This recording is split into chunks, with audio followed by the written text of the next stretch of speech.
നമസ്കാരം, ഞാൻ Sreekutty Sreekumar. Chemmanur international jewellers Kaumudi ഹെഡ്ലൈൻസിലേക്ക് സ്വാഗതം. Presented by NCDC.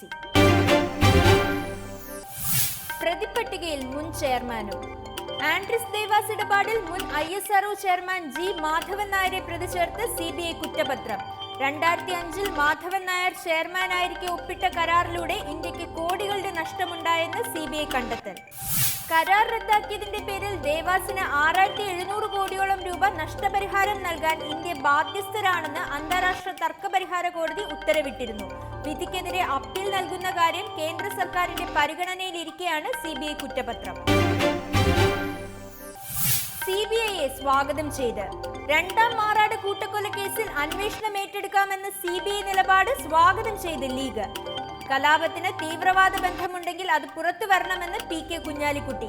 പ്രതികളെ ശിക്ഷിക്കണമെന്നാണ് പാർട്ടി നിലപാട്. ഇതിൽ രാഷ്ട്രീയം കാണേണ്ടതില്ലെന്നും വിശദീകരണം.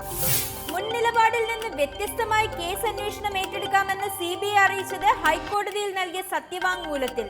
ജുഡീഷ്യൽ അന്വേഷണത്തിൽ ഗൂഢാലോചന സംശയിച്ച സാഹചര്യത്തിൽ അന്വേഷണമാകാമെന്നും CBI.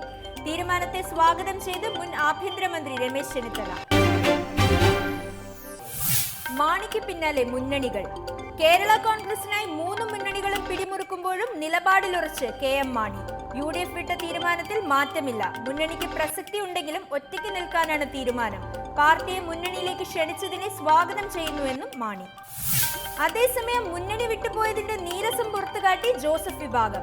നിലവിലെ സാഹചര്യത്തിൽ കേരള കോൺഗ്രസിന് മുന്നണി ബന്ധം അനിവാര്യമെന്ന് PJ ജോസഫ്. എന്നാൽ ഒറ്റയ്ക്ക് നിന്ന് പാർട്ടിയെ ശക്തിപ്പെടുത്തുകയാണ് ഇപ്പോൾ വേണ്ടതെന്നും വിശദീകരണം. അതിനിടെ തൽക്കാലം മാണിയോട് പ്രകോപനം വേണ്ടെന്നും മടങ്ങിവരവിനുള്ള വാതിലടയ്ക്കേണ്ടെന്നും UDF തീരുമാനം. പൊതുപ്രശ്നങ്ങളിൽ സഹകരണ വാഗ്ദാനവുമായി CPM-ഉം സഖ്യചർച്ച കേന്ദ്ര നേതൃത്വത്തിന് വിട്ട് സംസ്ഥാന BJP. കോടതിയിലും തിരിച്ചടി. സർക്കാരിനെതിരായ നിയമയുദ്ധത്തിൽ സെൻകുമാറിന് വീണ്ടും തിരിച്ചടി. പോലീസ് മേധാവി സ്ഥാനത്ത് നിന്ന് നീക്കിയ നടപടി ചോദ്യം ചെയ്ത് നൽകിയ ഉപഹർജി ഹൈക്കോടതി തള്ളി. DGP നിയമനം സർക്കാരിന്റെ അധികാര പരിധിയിൽ വരുന്നതെന്ന് കോടതി. പിണറായി സർക്കാരിന്റെ നടപടിക്കെതിരെ നൽകിയ പരാതി കേന്ദ്ര അഡ്മിനിസ്ട്രേറ്റീവ് ട്രൈബ്യൂണൽ കഴിഞ്ഞ ജൂലൈ 21-ന് തള്ളിയിരുന്നു. ഇതിനെതിരെ ഹൈക്കോടതിയിൽ നൽകിയ അപ്പീലിലാണ് പുതിയ തിരിച്ചടി. കഴിക്കുന്ന കേക്ക്. RT ഓഫീസുകളിൽ ജന്മദിനം ആഘോഷിച്ച ടോമിൻ തച്ചങ്കരിയുടെ നടപടിയിൽ അന്വേഷണം. സംഭവത്തിൽ നിയമലംഘനം നടന്നിട്ടുണ്ടോ എന്ന് പരിശോധിക്കുമെന്ന് ഗതാഗത മന്ത്രി. നിയമലംഘനം കണ്ടെത്തിയാൽ ട്രാൻസ്പോർട്ട് കമ്മീഷണർ സ്ഥാനത്ത് നിന്ന് മാറ്റുമെന്നും AK ശശീന്ദ്രൻ. പിറന്നാൾ ആഘോഷം സംബന്ധിച്ച് പരിശോധന നടത്താൻ ചീഫ് സെക്രട്ടറിക്ക് ഗതാഗത മന്ത്രിയുടെ നിർദ്ദേശം.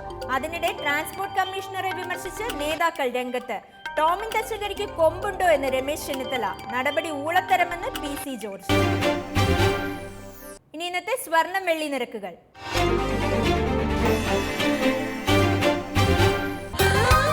ദുബായ് ഗോൾഡ് ആൻഡ് ഡയമണ്ട് സ്വർണ്ണ വെള്ളി നിരക്കുകൾ നിങ്ങൾക്കായി അവതരിപ്പിക്കുന്നത് Dubai gold and diamonds, India, UAE, Oman, Bahrain. സ്വർണം ഗ്രാമിന് 2890 രൂപ, പവൻ 23,120 രൂപ, വെള്ളി ഗ്രാമിന് 50 രൂപ. ദുബായ് ഗോൾഡ് ആൻഡ് ഡയമണ്ട് സ്വർണ്ണ വെള്ളി നിരക്കുകൾ നിങ്ങൾക്കായി അവതരിപ്പിച്ചത് Dubai gold and diamonds, India, UAE, Oman, Bahrain. Chemmanur international jewellers Kaumudi headlines presented by NCDC സമാപിക്കുന്നു. അടുത്ത ഹെഡ്ലൈൻസ് 1 മണിക്കൂറിന് ശേഷം. നമസ്കാരം.